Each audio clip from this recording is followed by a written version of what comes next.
who are diagnosed with the chronic condition sleep apnea may get help from a continuous positive airway pressure machine, also known as the CPAP. For those estimated 50 million of us who don't have sleep apnea, there's EPAP, a new way to stop the snore. Until 3 years ago, 61-year-old Janet Hayes had no idea her nighttime breathing was like a buzzsaw. I think it was surprisingly loud. Janet's a widow and sleeps alone, but after sharing a hotel room with her daughter on vacation, Janet knew she needed to find something to stop the snoring. I tried a mouthpiece and it made me gag.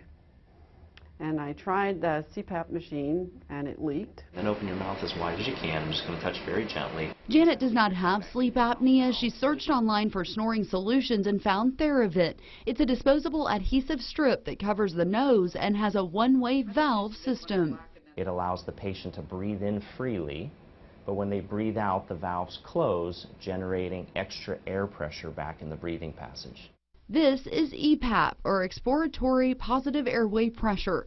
The air pressure stabilizes the throat and reduces the vibration or flutter that causes snoring. So there's really minimal to no risk to putting a little adhesive strip over your nose. Janet says she knew she had found her answer on a recent European trip. She shared a cabin with her friend. I can tell you she told me through the whole cruise that I wasn't snoring. Theravit strips come in different strengths and are available over the counter without a prescription. Sleep specialist Dr. Ryan Sues says no ties or financial interest in the company that manufactures Theravit, just so you know. For more information, head on over to Texomashomepage.com, and we'll be right back.